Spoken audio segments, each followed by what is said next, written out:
إن الحمد لله نحمده ونستعينه ونستغفره ونؤمن به ونتوكل عليه ونعوذ بالله من شرور أنفسنا ومن سيئات أعمالنا من يهده الله فلا مضل له ومن يضلل فلا هادي له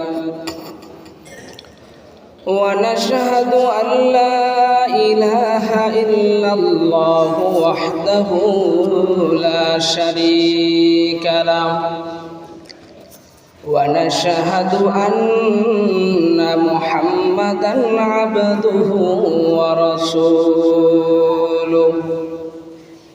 أما بعد فأعوذ بالله من الشيطان الرجيم بسم الله الرحمن الرحيم إن الله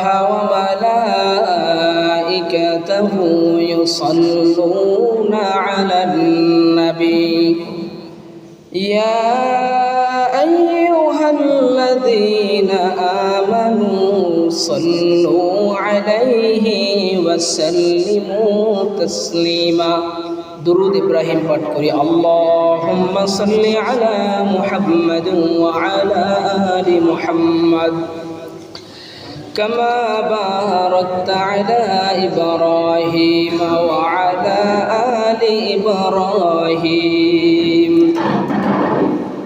إنك حميد مجيد اللهم بارك على محمد وعلى آل محمد كما باركت على إبراهيم وعلى آل إبراهيم إنك حميد مجيد صدق الله العلي العظيم وصدق رسوله النبي الكريم ونحن على ذلك من الشاهدين والشاكرين والحمد لله رب العالمين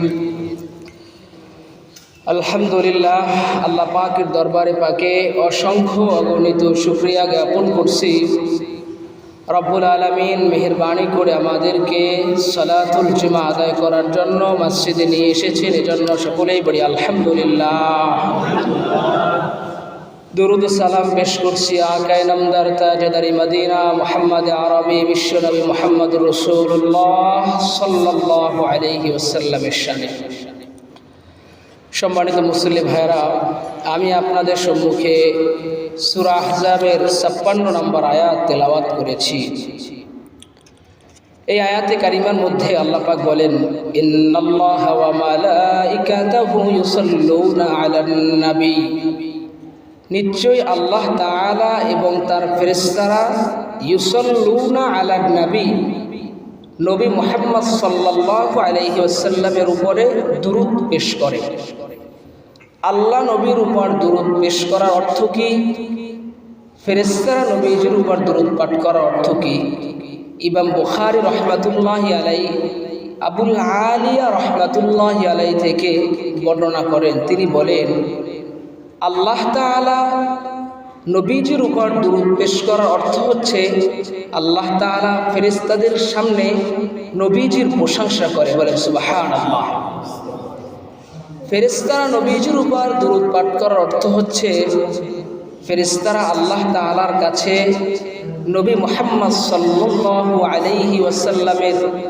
মর্যাদা বৃদ্ধির জন্য দোয়া করে আল্লাহ তাআলা বলেন ইন্নাল্লাহা ওয়া মালাইকাতাহু ইউসাল্লুনা আলান নবী নিশ্চয় আমি আল্লাহ এবং আমার ফেরেশতারা নবী মুহাম্মদ সাল্লাল্লাহু আলাইহি ওয়াসাল্লামের উপরে দুরূদ পেশ করে এরপরে আল্লাহ তাআলা বলেন ইয়া আইয়ুহাল্লাযীনা আমানু সাল্লু আলাইহি ওয়া সাল্লিমু তাসলিমা।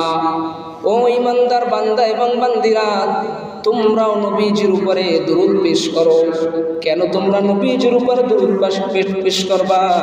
কারণ আমি আল্লাহ এবং আমার ফেরেশতারা নবী মুহাম্মদের উপরে দুরূদ পেশ করি, দুরূদ পাঠাই। এজন্য তোমরাও নবী মুহাম্মদের উপরে দুরূদ পাঠ করো। তাহলে আমরা নবীজির উপরে দুরূদ পাঠ করব, এর এক নম্বর কারণ কি? আল্লাহ এবং ফেরেশতারা নবীজির উপরে দুরূদ পেশ করে, এজন্য আমরাও নবীজির উপরে দুরূদ পেশ করব।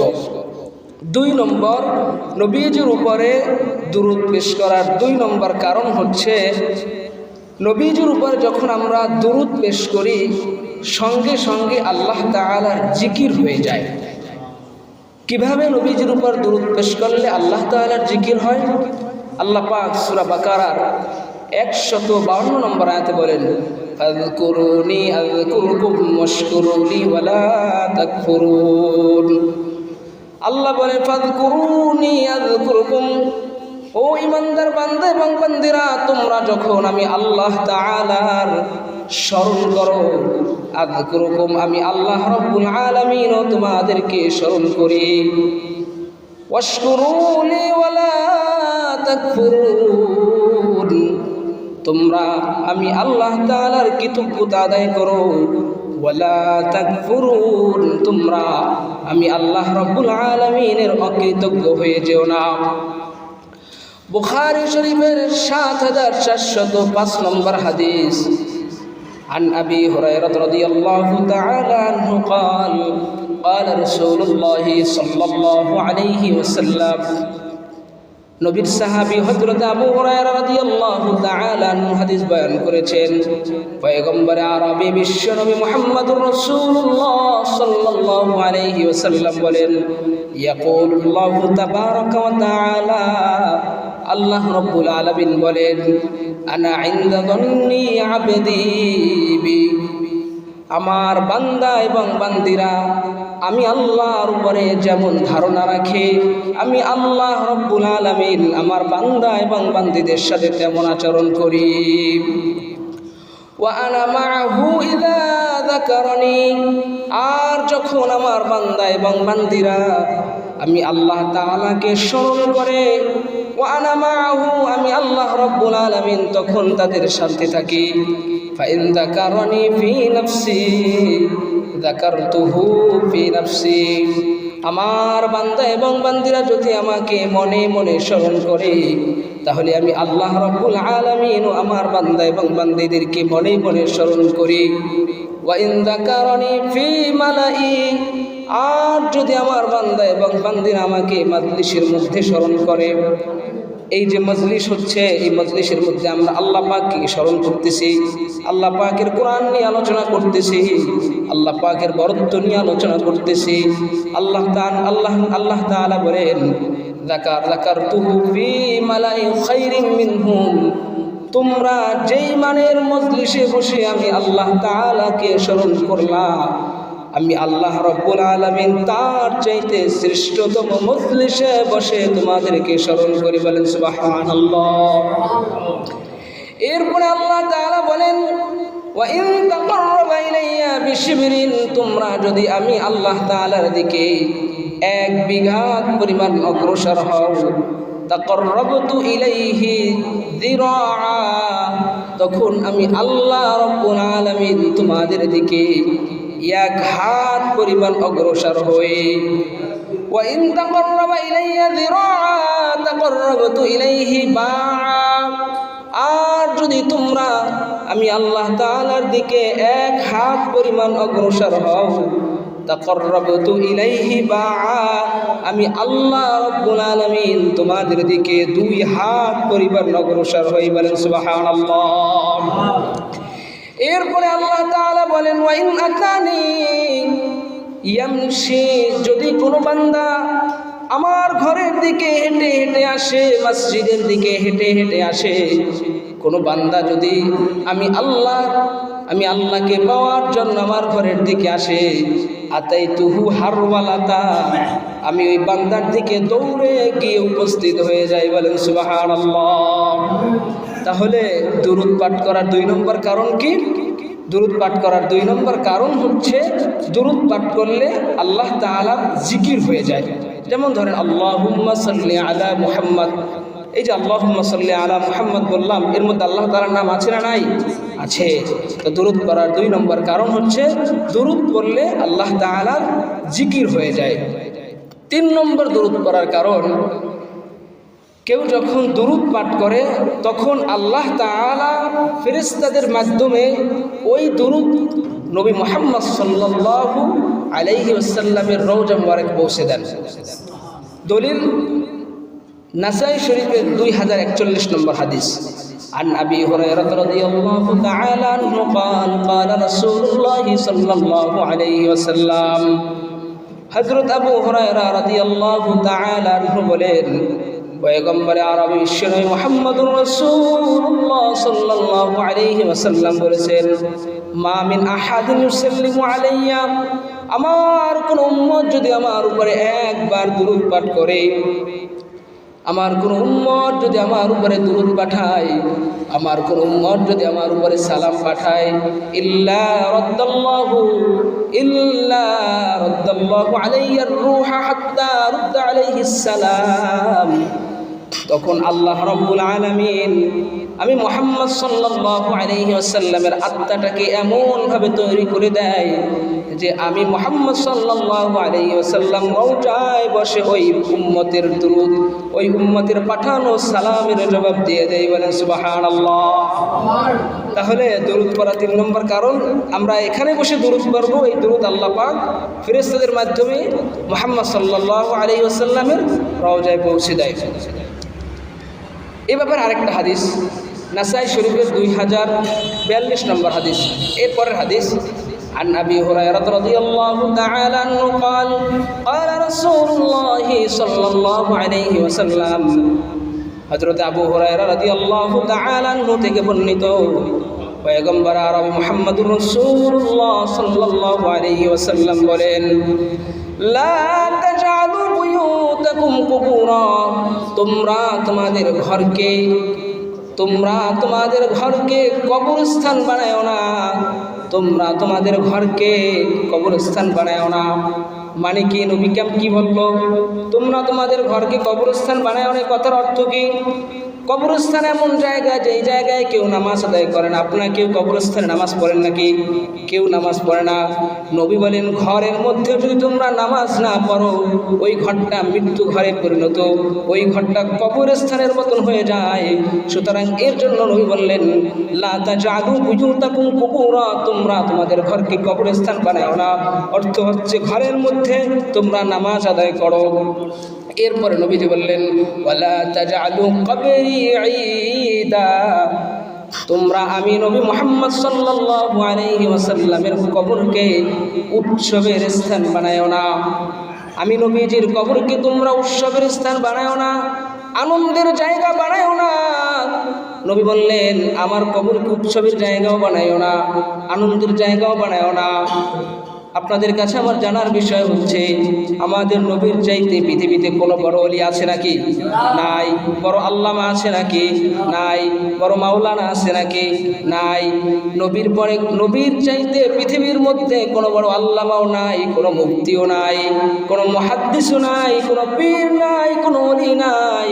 সুতরাং আমার নবীর কবরে যদি উৎসবের স্থান বানানো না জায়েজ হয়, তাহলে পৃথিবীর কোনো পীর, পৃথিবীর কোনো ওলি কবরে উৎসবের স্থান বানানো জায়েজ নাই। কথা বলেন ঠিক কিনা?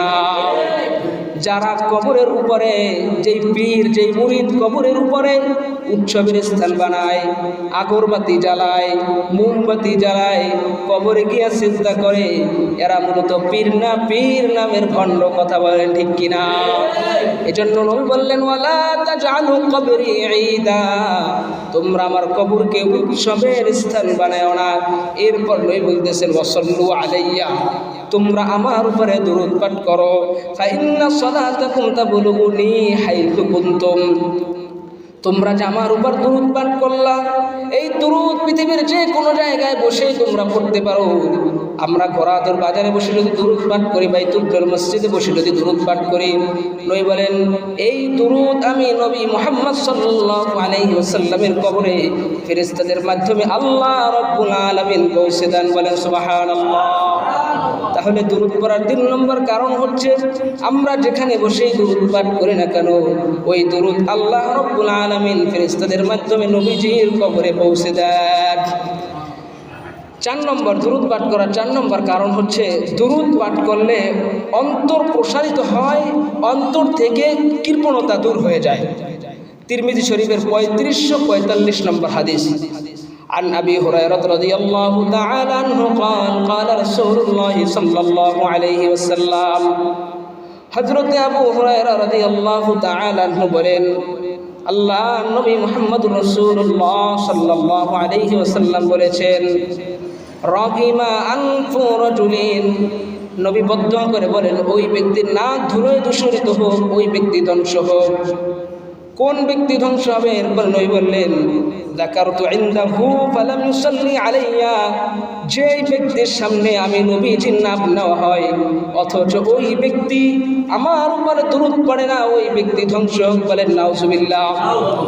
নবী বললেন, তুমি কেমন কৃপণ উম্মত, তোমার সামনে আমি নবীজির নাম নেওয়া হলো অথচ তুমি আমার উপরে একটা দরুদ পাঠাইতে পারলা না, তুমি ধ্বংস হয়ে যাও। বলেন নাউজুবিল্লাহ।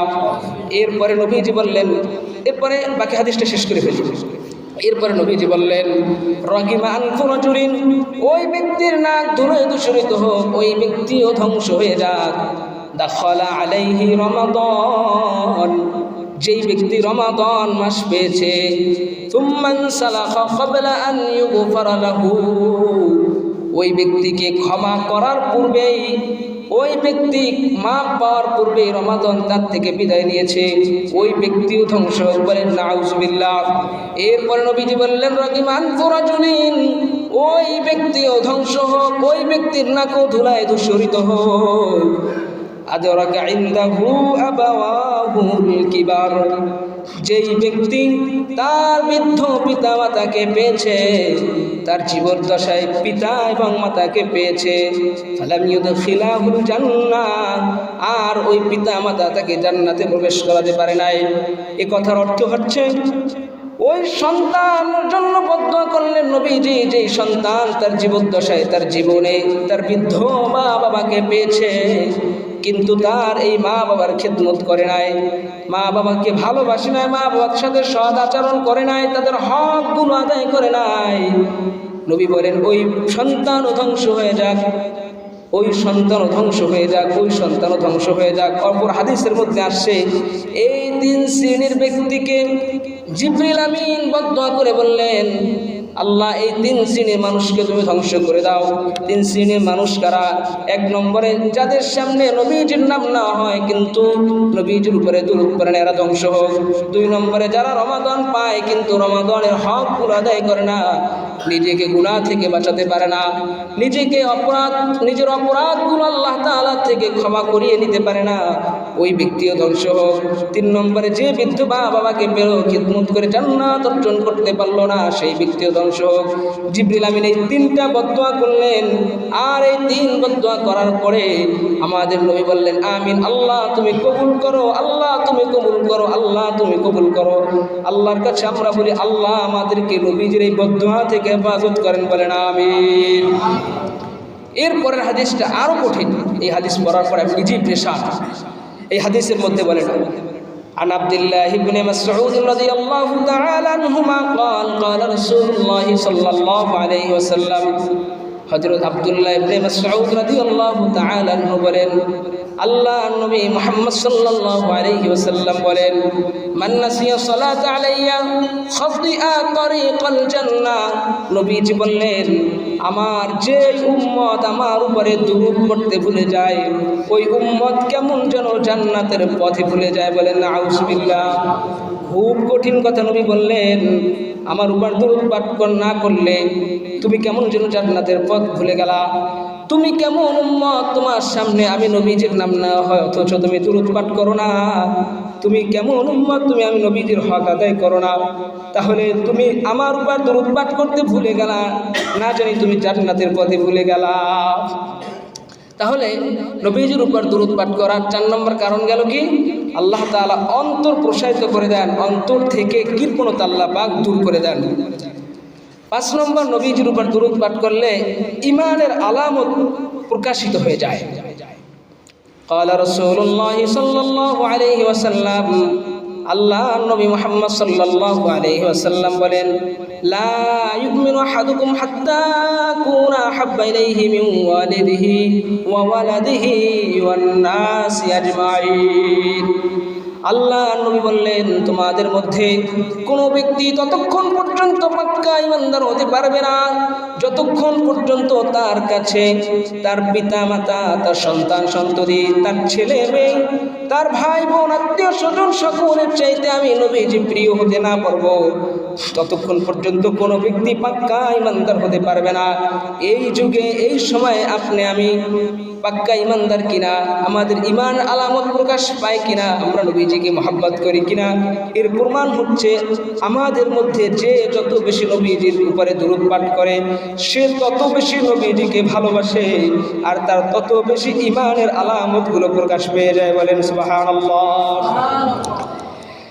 নবীজির উপর দুরূদ পাঠ করার 6 নম্বর কারণ হচ্ছে ইয়াকবালুল্লাহু দুআ, আল্লাহ রাব্বুল আলামিন বান্দার দোয়া কবুল করে নেয়। তিরমিজি শরীফের 3477 নম্বর হাদিস। এই হাদিসের মধ্যে আল্লাহর নবী বললেন, একজন সাহাবী মসজিদের মধ্যে আসছে, আসার পরে নামাজ আদায় করলো। নামাজ আদায় করার পরে আমি নবী তাকিয়ে দেখলাম সে হাত তুললো আল্লাহর দিকে, এভাবে হাত তুলে দোয়া করলো, কিন্তু সে তাড়াতাড়ি দোয়া করলো। আজিলা হাদা, এই ব্যক্তি তাড়াতাড়ি করে ফেলেছে। তাড়াতাড়ি করার অর্থ হচ্ছে সে দোয়া করেছে কিন্তু দোয়ার মধ্যে আমি নবীজির উপরে দুরূদ পড়ে নাই। এরপরে নবীজি ওই সাহাবীকে ডাকলেন, ডাকার পরে তাকে বললেন, ইদা সাল্লা আহাদুকুম, যখন তোমাদের কেউ নামাজ আদায় করে, আর নামাজ আদায় করার পরে যখন সে আল্লাহ তাআলার কাছে প্রার্থনা করে হাত উঠায়, তখন সে যেন এভাবে দোয়া করে।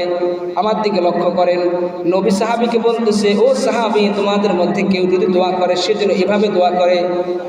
নবী সাহাবীকে শিখালেন, ওই দোয়াটাই আমরা আজকে শিখব। 1 নম্বর নবী বললেন, তোমাদের কেউ যখন আল্লাহর কাছে হাত উঠায় তখন সে যেন ফালইহমাদিল্লাহ, আল্লাহ পাকের প্রশংসার মাধ্যমে সে হাত উঠায়। শুরুটা যেন সে আল্লাহ তাআলার প্রশংসার মাধ্যমে শুরু করে। দেখে যেমন আমরা বলি আলহামদুলিল্লাহি রাব্বিল আলামিন বলে দোয়া শুরু করি। এরপরে নবীজি বললেন, ওয়াল ইউসাল্লি আলাইয়া, এরপরে সে যেন আমার উপরে দুরূদ পেশ করে। যেমন আমরা বলি আলহামদুলিল্লাহি রাব্বিল আলামিন ওয়াসসালাতু ওয়াসসালামু আলা সাইয়্যিদিল আমবিয়াই ওয়াল মুরসালিন। প্রথমে আমরা আল্লাহ তাআলার প্রশংসার মাধ্যমে আল্লাহ তাআলার কাছে প্রার্থনা শুরু করি, এরপরে নবীজির উপরে দুরূদ পাঠ করি। ওয়াল ইয়াদউ বিমা শাআ, এরপরে নবীজি বললেন আল্লাহর প্রশংসা দিয়ে মুনাজাত শুরু করলাম, এরপরে আমি নবীর উপর দুরূদ পেশ করলাম, এরপরে তোমার যা যা প্রয়োজন সেইগুলো আল্লাহর কাছে চাইবা। এরপরে ওয়াল ইউসাল্লি আলাইহি, আবার আমি নবীজির উপরে দুরূদ পেশ করবা। ফালইহমাদিল্লাহ, এরপরে আবার আল্লাহ পাকের প্রশংসার মাধ্যমে তুমি তোমার মুনাজাত শেষ করবা। এবার আসেন আমরা মুনাজাতের একটা পদ্ধতি শিখি।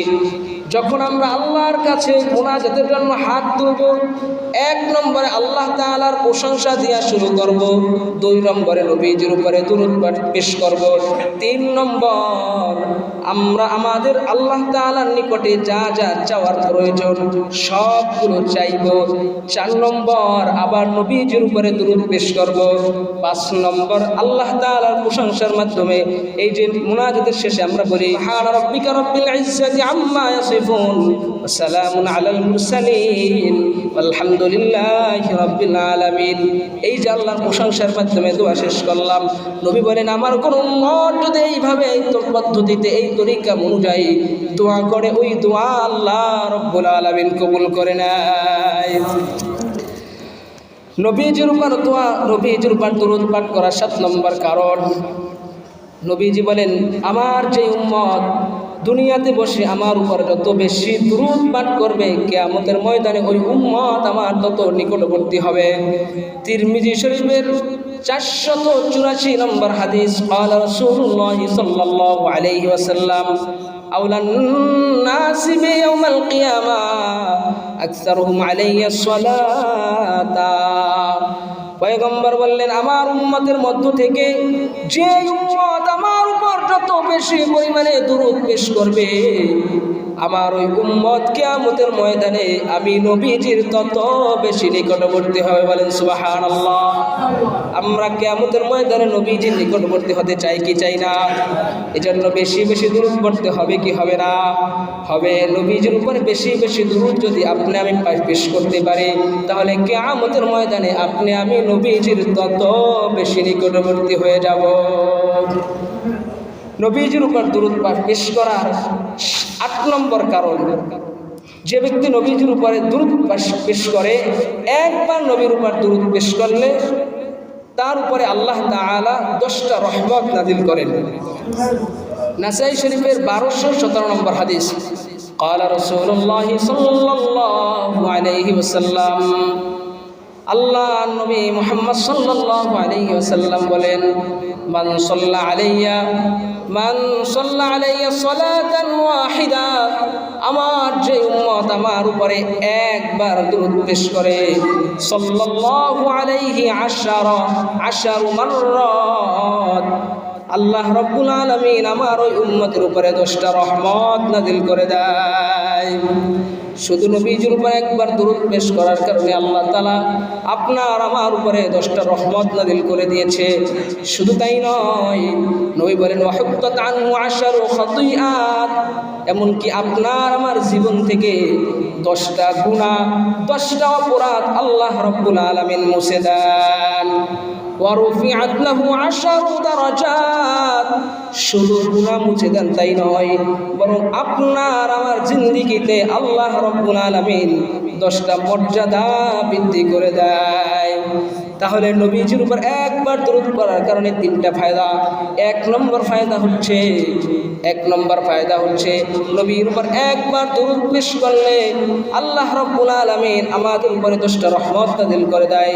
2 নম্বর ফায়দা হচ্ছে নবীজির উপর একবার দুরূদ পাঠ পেশ করলে আমাদের জীবন থেকে আল্লাহ রাব্বুল আলামিন 10টা গুনাহ মুছে দেয়।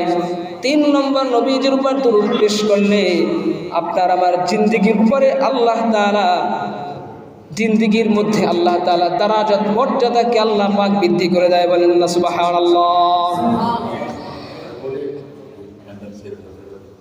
নবীজির উপর দুরূদ পেশ করার 9 নম্বর কারণ, নবীজির উপর দুরূদ পেশ করলে আল্লাহ রাব্বুল আলামিন গুনাহ মাফ করে দেয়। নবীজির উপর দুরূদ পেশ করলে কে গুনাহ মাফ করে দেয়? আমাদের আল্লাহ।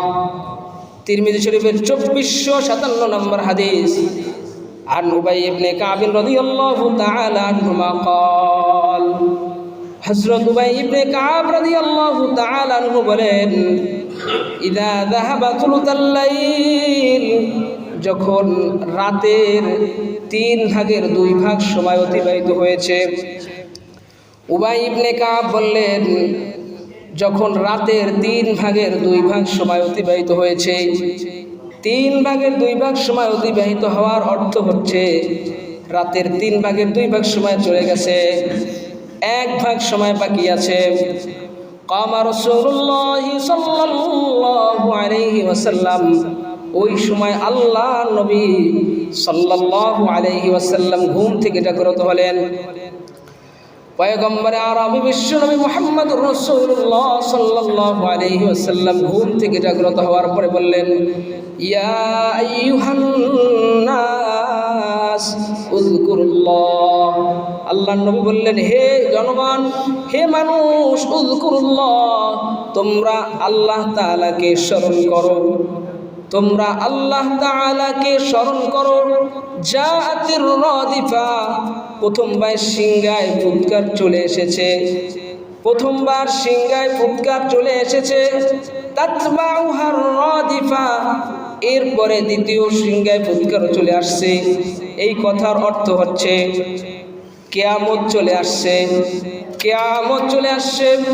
এরপরে উবাই ইবনে কাব বললেন, ইয়া রাসূলুল্লাহ, ইয়া হাবিবাল্লাহ, ইন্নী উকসিরুস সালাতা আলাইয়া, আমি আপনার উপরে বেশি বেশি দুরূদ পেশ করি। ফাকামা জাআলুলাকা মিন সালাতি, নবীজি আপনি আমাকে একটু বলে দেন না দিনের কতটুকু সময় আমি আপনার উপরে দুরূদ পেশ করব। আল্লাহর নবী মুহাম্মদ সাল্লাল্লাহু আলাইহি ওয়াসাল্লাম বললেন, মা শিতা, তুমি যতটুকু সময় পারো ততটুকু সময় আমার উপরে দুরূদ পেশ করো। এরপরে উবাই ইবনে কাব বললেন, আর রুবুআ, নবীজি আমি দিনটাকে 4টা ভাগ করলাম, এরপরে 4 ভাগের 1 ভাগ সময় আমি আপনার উপরে দুরূদ পেশ করতে চাই। নবীজি বললেন, মা শিতা, তুমি যা ইচ্ছা তাই করো, অর্থাৎ তুমি যতটুকু পারো ততটুকু আমার উপরে দুরূদ পেশ করো। এরপরে উবাই ইবনে কাব বললেন, নবীজি বললেন, ফাইন জিত্তা ফাহুয়া খায়রুল লাকা, দিনের 4 ভাগের 1 ভাগ সময় তুমি আমার উপরে দুরূদ পেশ করবা। ঠিক আছে মা শিক্ষা, তুমি যতটুকু পারো ততটুকুই পড়ো, তবে যদি তুমি এর চাইতে বেশি পড়তে পারো এটা তোমার জন্য কল্যাণ। উবাই ইবনে কাব বললেন, ইয়া রাসূলুল্লাহ, ইয়া হাবিবাল্লাহ, আন-নিসফা, আমি দিনটাকে 2টা ভাগ করব, এরপরে 1 ভাগ সময় আপনার উপরে দুরূদ পেশ করব। পুরা দিনের মধ্যে 2টা ভাগ করে 1 ভাগ সময় আপনার উপরে দুরূদ পেশ করতে চাই।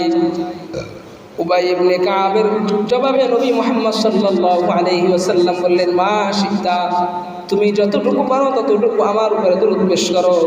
ফাইন জিত্তা ফাহুয়া খায়রুল লাক, তবে যদি তুমি এর চাইতে বেশি পারো এটা তোমার জন্য কল্যাণ। এরপর উবাই ইবনে কাব বললেন, ইয়া রাসূলুল্লাহ, ইয়া হাবিবাল্লাহ, ইয়া রাসূলুল্লাহ, ইয়া হাবিবাল্লাহ, সুলতাইন, আমি দিনটাকে 3টা ভাগ করতে চাই, আর 3 ভাগ করার পরে 1 ভাগ সময় আমি আপনার উপরে দুরূদ পেশ করতে চাই। আল্লাহর নবী বললেন, মা শিতা, তুমি যতটুকু পারো ততটুকু পড়ো। ফাইন জিত্তা ফাহুয়া খায়রুল লাক, তবে তুমি যত বেশি পড়বা এটা তোমার জন্য কল্যাণ হবে। এরপর উবাই ইবনে কাব বললেন, আজআলু লাকাস সালাতি কুল্লাহা, ইয়া রাসূলুল্লাহ, ইয়া হাবিবাল্লাহ, আমি আপনাকে জানিয়ে রাখি আজকে থেকে দিনের মধ্যে যখনই আমি সময় পাবো আমি উবাই ইবনে কাব আপনার উপরে দুরূদ পেশ করব। আল্লাহর নবী বললেন, তাই নাকি? উবাই ইবনে কাব বললেন, জি হ্যাঁ ইয়া রাসূলুল্লাহ, আজকের থেকে দিনের মধ্যে ফরজ ওয়াজিব নামাজগুলো আদায় করার পরে, সুন্নাত আদায় করার পরে যখনই আমি সময় পাবো তখনই আমি আপনার উপরে দুরূদ পেশ করব। এরপর নবীজি বললেন, ও উবাই ইবনে কাব, তুমি ভালো করে শুনে রাখো, ইদা তুকফা হাম্মাকা ওয়া ইউগফারু লাকা যামবাক। উবাই ইবনে কাবকে নবীজি লক্ষ্য করে বললেন, হে উবাই ইবনে কাব, তুমি যদি আমার উপরে এত বেশি দুরূদ পেশ করো তাহলে তুমি সুসংবাদ শুনে রাখো, ইদা হাম্মাকা, যখন তুমি চিন্তাগ্রস্ত হয়ে যাবা, যখন তুমি চিন্তিত হবা, যখন তুমি পেরেশানি হবা, তোমার ওই পেরেশানি থেকে আল্লাহ রাব্বুল আলামিন তোমাকে মাফ করে দেবেন। বলেন সুবহানাল্লাহ। তুমি দুরূদ পড়লে তোমার এই দুরূদ পড়ার বদৌলতে আল্লাহ তাআলা তোমার পেরেশানি দূর করে দিবে। শুধু তাই নয়, ওয়ায়ুগফারু লাকা যামবুকা, আল্লাহ তাআলা তোমার গুনাহগুলো ক্ষমা করে দিয়ে। বলেন না সুবহানাল্লাহ। নবীজির উপর বেশি বেশি দুরূদ পড়লে গুনাহ ক্ষমা করে দেয় একজন, তিনি কে? আল্লাহ। এখন কথা হলো আমরা নবীজির উপরে কোন শব্দগুলো দিয়ে দুরূদ পেশ করব। একজন সাহাবী নবীজিকে জিজ্ঞেস করলেন, ইয়া রাসূলুল্লাহ, ইয়া হাবিবাল্লাহ, কাইফাস সালাতু আলাইকুম আহলাল বাইত, হে আল্লাহর রাসূল সাল্লাল্লাহু আলাইহি ওয়াসাল্লাম, আপনি আমাদেরকে বলে দেন আমরা কোন শব্দগুলো দিয়ে আপনার উপরে, আমরা আপনার পরিবারের উপরে আমরা দুরূদ পেশ করব। আল্লাহ নবী সাল্লাল্লাহু আলাইহি ওয়াসাল্লাম বললেন, কুলু আল্লাহুম্মা, আমার সাথে বলেন, আল্লাহুম্মা সাল্লি আলা মুহাম্মাদ ওয়া আলা আলি মুহাম্মাদ কামা সাল্লাইতা আলা ইব্রাহিম ওয়া আলা আলি ইব্রাহিম ইন্নাকা হামিদুম মাজিদ। আল্লাহুম্মা বারিক আলা মুহাম্মাদ ওয়া আলা আলি মুহাম্মাদ কামা বারাকতা আলা ইব্রাহিম ওয়া আলা আলি ইব্রাহিম ইন্নাকা হামিদুম মাজিদ। আল্লাহ নবী বললেন, তোমরা এই দুরূদ পড়বা, এই দুরূদ পড়ার মাধ্যমে আমি নবীজির উপরও যেমনভাবে সালাম পৌঁছে দেয়, আমার পরিবার বর্গের উপরে সালাম পৌঁছে দেয়, এবং ইব্রাহিম নবী সহ অন্যান্য নবীদের উপরেও আল্লাহ পাক সালাম পৌঁছে দেয়, বলেন না সুবহানাল্লাহ। এখন কথা হলো কোন সময় আমরা দুরূদ পেশ করব? একটা তো টাইম লাগবে, তাই না? টাইম তো দরকার। দুরূদ পেশ করার এক নম্বর জায়গা হচ্ছে বাদাল আযান, আযানের পরে। নবী মুহাম্মদ সাল্লাল্লাহু আলাইহি ওয়াসাল্লাম বলেন, ইদা সামি'তুমুল মুআযযিনা, যখন কোনো মুয়াজ্জিন সাহেব আযান দেয়, আযান শেষ হওয়ার পরে, অথবা ফাকুলু মিথলা মা ইয়াকুলুল মুআযযিনা, মুয়াজ্জিন যে আযানের বাক্যগুলো বলে, মুয়াজ্জিন যা বলে তোমরা তাই বলবা। বুঝলেন নি? মুয়াজ্জিন যা বলে তোমরা তাই বলবা। অর্থাৎ মুয়াজ্জিন যখন বলে আল্লাহু আকবার, আল্লাহু আকবার, আমরাও তাই বলবো আল্লাহু আকবার, আল্লাহু আকবার। আবার যখন বলে আশহাদু আল্লা ইলাহা ইল্লাল্লাহ, আশহাদু আন্না মুহাম্মাদুর রাসূলুল্লাহ, মুয়াজ্জিন যেগুলো বলবে আমরাও সেগুলো বলবো। এরপরে মুয়াজ্জিন যখন বলবে হাইয়া আলাস সালাত, তখন আমরা জবাবে কি বলবো? লা হাওলা ওয়ালা কুওয়াতা ইল্লা বিল্লাহিল আলিয়্যিল আযীম। আবার যখন বলবে হাইয়া আলাস সালাহ, হাইয়া আলাল ফালাহ, তখন আমরা এই জবাব দিব। এরপরে মুয়াজ্জিন সাহেব যখন আযান শেষ করবে, এরপরে আমরা দুরূদ পড়ব। কি পড়ব? দুরূদ পড়ব সাল্লাল্লাহু আলাইহি ওয়াসাল্লাম। সংক্ষেপে, তার চাইলে বেশিও পড়তে পারবো। এরপরে আমরা দোয়া পড়ব। আযানের দোয়াকে আল্লাহুম্মা রাব্বা হাযিহি দাওয়াতি তাম্মা ওয়াস সালাতিল কায়িমা আতি মুহাম্মাদানিল ওয়াসিলাতা ওয়াল ফাযিলা ওয়াদ দারাজাতার রাফিআ ওয়া বা'থ মাকামান মাহমুদান আল্লাযী ওয়া'আদতা ইন্নাকা লা তুখলিফুল মিয়াদ। তাহলে দুরূদ পড়ার এক নম্বর জায়গা কোথায় পেলাম? আযানের পরে। দুই নম্বর দুরূদ পড়ব আমরা জুমার দিন। কোন দিনে বেশি বেশি দুরূদ পড়ব? আজকের কি দিন? জুমার দিন। নবীজি বলে ইন্না মিন আফসাল আইয়ামিকুম ইয়াউমাল জুমআ, সপ্তাহের 7 দিনের মধ্যে শ্রেষ্ঠতম দিনের নাম হচ্ছে শুক্রবার। আজকের দিনের নাম কি? শুক্রবার। নবীজি বলেন ফিহি খুলিকা আদম, এই শুক্রবার দিনে আল্লাহ রাব্বুল আলামিন আদম আলাইহিস সালাতু ওয়াস সালামকে সৃষ্টি করেছেন। ওয়াফিহি কুবিদা, আর এই শুক্রবার দিনেই আল্লাহ রাব্বুল আলামিন আদম আলাইহিস সালামকে দুনিয়া থেকে উঠিয়ে নিয়েছেন। ওয়াফিহি আনফাখা, এই শুক্রবার দিনে সিংহে ফুৎকার দেবে। ওয়াফিহি সাইকা, আর এই শুক্রবার দিনে কিয়ামত অনুষ্ঠিত হয়ে যাবে। তাহলে আমরা খুব সুন্দর একটা বিষয় জানলাম। শুক্রবার দিন আদম আলাইহিস সালামের জন্ম, শুক্রবার দিন আদম আলাইহিস সালামের মৃত্যু, শুক্রবার দিন ইসরাফিল আলাইহিস সালাম সিংহে ফুৎকার দিবেন, শুক্রবার দিনেই কিয়ামত হবে। নবীজি বললেন এই শুক্রবার দিনে তোমরা আমার উপরে বেশি বেশি দরুদ পেশ করো। 3 নম্বর, যখন কোনো মজলিসে বসো তখন তোমরা আমার উপরে দরুদ পেশ করো। আমরা এই মজলিসে বসি আল্লাহ তাআলার উপরে, আল্লাহ তাআলার আলোচনা করতেছি, নবীজির উপর আমরা দরুদ পেশ করছি। নবীজি বললেন তোমরা যখন কোনো মজলিসে বসো তখন তোমরা আমি নবীজির উপরে দরুদ পেশ করো। 4 নম্বর দরুদ পেশ করার, দরুদ পাঠ করার 4 নম্বর জায়গা হচ্ছে মসজিদে ঢোকার সময় দরুদ পড়া। মসজিদে ঢোকার সময় দরুদ পড়া। নবীজি বলেন ইদা দাখালা আহাদুকুমুল মসজিদা, যখন তোমাদের কেউ মসজিদে প্রবেশ করে, ফালইউসাল্লিম আলান নবী সাল্লাল্লাহু আলাইহি ওয়াসাল্লাম, সে যেন নবী মুহাম্মদ সাল্লাল্লাহু আলাইহি ওয়াসাল্লামের উপরে দরুদ পেশ করে। এরপরে তোমরা দোয়া করবা। মসজিদ দোয়াটা আমার সাথে সবাই পড়ে, আল্লাহুম্মা ইফতাহলি আবওয়াবা রাহমাতিক। আল্লাহর কাছে দোয়া করলাম, আল্লাহ আপনি আমাদের জন্য আপনার রহমতের দরজাগুলো খুলে দেন। তাহলে মসজিদে ঢোকার সময় আমরা 1 নম্বরে কি করব? 1 নম্বরে কি করব? দরুদ পেশ করব। এরপরে আমরা 1 নম্বর আল্লাহ তাআলার প্রশংসা করব, এরপরে দরুদ পড়ব, এরপরে দোয়া করব। এই 3টা কাজ একসাথে ভাবে পড়তে পারবে। বিসমিল্লাহি ওয়াসসালাতু ওয়াসসালামু আলা রাসূলিল্লাহ, আল্লাহুম্মা ইফতাহলি আবওয়াবা রাহমাতিক। বের হওয়ার সময় এভাবে বিসমিল্লাহি ওয়াসসালাতু ওয়াসসালামু আলা রাসূলিল্লাহ। এরপরে বের হওয়ার দোয়া, আল্লাহুম্মা ইন্নী আসআলুকা মিন ফাদলিক, আল্লাহ আমরা আপনার কাছে মিন ফাদলিক আপনার অনুগ্রহ চাই। তাহলে দুরূদ পাঠ করার 4টা জায়গার নাম আমরা জানলাম। 1 নম্বরে বাদাল আযান, 2 নম্বরে জুমার দিন, 3 নম্বরে মজলিসে বসে দরুদ পড়া, 4 নম্বরে মসজিদ থেকে ঢোকার, মসজিদ থেকে বের হওয়ার জন্য সময় আমরা কি করব? দরুদ পেশ করব।